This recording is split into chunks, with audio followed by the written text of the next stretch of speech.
রোডের উপরে রাস্তা বন্ধ করার কি আছে? যোগাসনের মতন জিনিস, মানুষের স্বাচ্ছন্দ্যের জন্যই তো রাস্তা। যোগাসনও তো স্বাচ্ছন্দ্যের বাইরে নয়, এবং সর্বশ্রেণীর মানুষের জন্য স্বাচ্ছন্দ্য। সরকারি সিদ্ধান্ত, কেন্দ্রীয় সরকার, রাজ্য সরকার, এবং সব থেকে বড় কথা, এটা আন্তর্জাতিক একটা দিবস, যে দিবস এর আগে কেউ কোনোদিন শোনেনি, এখন হচ্ছে। এই প্রধানমন্ত্রী নরেন্দ্র দামোদর দাস মোদী, যিনি ভারতের যশস্বী প্রধানমন্ত্রী, তার নেতৃত্বে সারা বিশ্ববাসী আজকে এই জিনিস নিয়ে কলরব করছে, কথা বলছে, এই নিয়ে আলোচনা করছে। সারা বিশ্বে এটা হচ্ছে, বিশ্বের বিভিন্ন রাস্তায় হচ্ছে, নতুন কিছু নয়, এটা হচ্ছে, হবেও। ব্রিগেড নয়, এবার আন্তর্জাতিক যোগ দিবস পালন হবে রেড রোডে। 21শে জুন রেড রোডে আন্তর্জাতিক যোগ দিবসের অনুষ্ঠানে উপস্থিত থাকবেন প্রধানমন্ত্রী।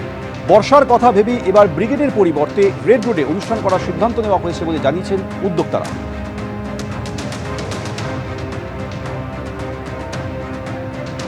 তারিখ যে ইভেন্টের যে প্রোটোকল আছে, সকালে ঠিক 6:30টার সময় ইভেন্ট শুরু হবে, রেড রোডে হবে এবার।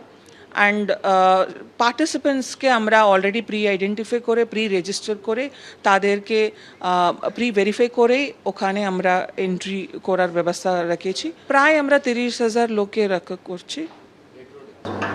তো প্রধানমন্ত্রীজিও কি ওটাই পার্টিসিপেট? ইয়েস। যে বড় খবরে নজর রয়েছে, মমতা বন্দ্যোপাধ্যায় ঘনিষ্ঠ সুদীপ বন্দ্যোপাধ্যায়ও এবার বিদ্রোহী ব্লকে সই করলেন। বিদ্রোহী ব্লকের তালিকায় দেখা করলেন অমিত শাহের সঙ্গে। কালই দিল্লিতে বৈঠকে তৃণমূলের বিদ্রোহী ব্লক। সোমবার স্পিকারের সঙ্গে দেখা করবেন বিদ্রোহী তৃণমূল সাংসদরা। শতাব্দী রায়কে নিয়ে আজ ভূপেন্দ্র যাদবের বাড়িতে বৈঠক করেন সুদীপ বন্দ্যোপাধ্যায়। তারপরই অমিত শাহের সঙ্গে সাক্ষাৎ হয় সুদীপ বন্দ্যোপাধ্যায়ের।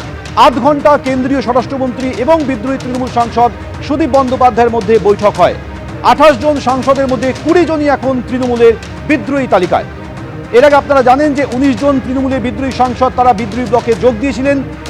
শোনা যাচ্ছিল এই সংখ্যাটা বেড়ে 20 হতে পারে। অবশেষে সেই 20তম ব্যক্তি হিসেবে সুদীপ বন্দ্যোপাধ্যায় বিদ্রোহী ব্লকে নাম লেখালেন এবং অমিত শাহের সঙ্গে আধ ঘন্টা বৈঠক করেছেন সুদীপ বন্দ্যোপাধ্যায়। আজ দুপুরেই যখন শতাব্দী রায়ের সঙ্গে ভূপেন্দ্র যাদবের বাড়িতে ঢুকছেন সুদীপ বন্দ্যোপাধ্যায়, তখনই জল্পনা তৈরি হয়েছিল তাহলে কি সুদীপ বন্দ্যোপাধ্যায় এবার বিদ্রোহী তৃণমূল সাংসদদের সঙ্গে সেই তালিকায় জুড়তে চলেছে, তার নাম জুড়তে চলেছে। তার কয়েক ঘন্টার মধ্যে স্পষ্ট হয়ে গেল সুদীপ বন্দ্যোপাধ্যায় এবার বিদ্রোহী ব্লকে যোগ দিয়েছেন, সই করেছেন বিদ্রোহী ব্লকের তালিকায়। একই সঙ্গে দেখা করেছেন কেন্দ্রীয় স্বরাষ্ট্রমন্ত্রী অমিত শাহের সঙ্গে। এর পাশাপাশি কালই দিল্লিতে বৈঠকে তৃণমূলের বিদ্রোহী ব্লক। তার পরদিন অর্থাৎ সোমবার স্পিকারের সঙ্গে দেখা করবেন বিদ্রোহী তৃণমূল সাংসদরা।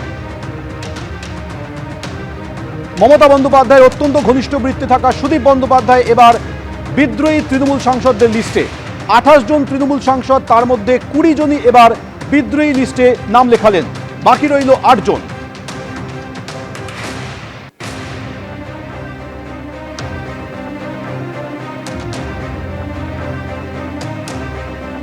এবিপি আনন্দ, এগিয়ে থাকে, এগিয়ে রাখে।